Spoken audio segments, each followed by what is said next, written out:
This is an Audi R8 V10. It is in its stock form with a BMC air filter. It makes around 610 bhp and it has a 5.2 litre naturally aspirated V10 shared with the Lamborghini Huracan.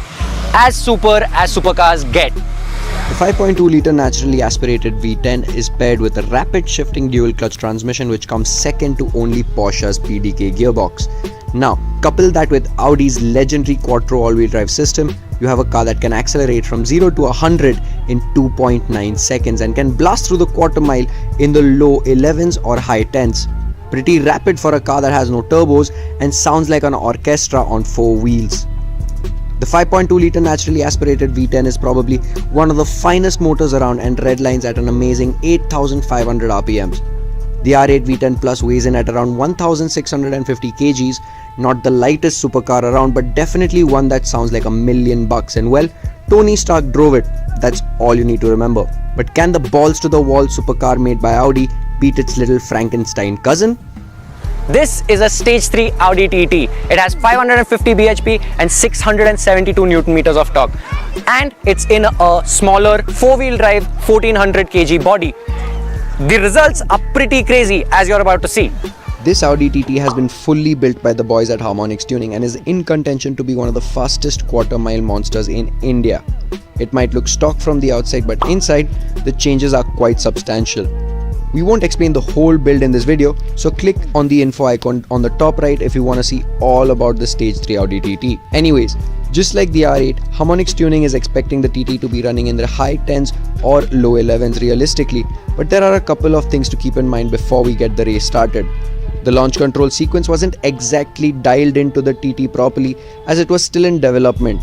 So, as you will see in the race, the TT doesn't launch hard at all. Second, of course, the altitude makes the cars roughly 0.5 seconds slower, and thirdly, the half-mile timings won't come in our draggy readings as Taneja Aerospace slopes down towards the end, so the draggy isn't accurate. Alright, so can the 550 bhp Audi TT take down the poster dream supercar that is the Audi R8? Only one way to find out.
Whoa!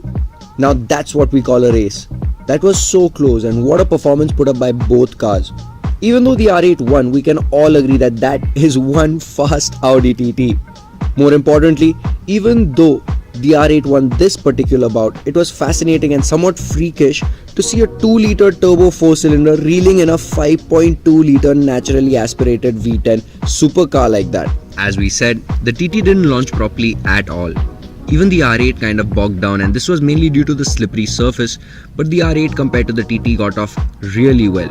But soon enough, once the TT started to get into its boost range, it was a completely different story.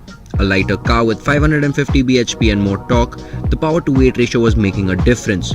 And well, in the finish line footage you can see the R8 just barely making it across the line in front of the TT, but that is due to the TT driver lifting off just milliseconds before the finish line, or else maybe the TT could have drawn it over the half mile. But what is more fascinating is that before we ran the drag race, the TT was able to do a blistering 11.5 second quarter mile, whilst the best time the R8 could accomplish that day was an 11.7 seconds. Absolutely bonkers. When it comes to acceleration, well, the R8 does 0 to 100 km per hour in around 3 seconds, and today in these conditions it managed a 4.05 seconds 0 to 100. Considering the damp conditions and the altitude, not bad at all. Whereas the TT, with the lack of a proper functioning launch control, damp conditions and altitude, managed a very similar 3.9 seconds 0 to 100. We cannot imagine what a rocket this TT must be once it's fully dialed in. More astonishing are the rolling 100 to 200 kilometer figures, and this is where the TT totally thrives. The R8 manages a decent 8.27 100 to 200, whereas the TT takes it back to school with a ridiculous 7.59 100 to 200 kilometers per hour. And this is why the TT was reeling in the R8 once it started getting in its boost range. So in terms of this particular drag race, the R8 took the W, but overall, that TT might look cute, but will eat your supercar for breakfast. Thank you so much for watching the video. A big shout out to Harmonix Tuning for giving us this opportunity for filming this series. As we mentioned, this Stage 3 TT has been completely built by these guys, and as you saw, it can go toe to toe with a V10 Audi R8. So follow them on Instagram to get the latest updates on their projects. This has been Bhavneet. I'll see you in the next one.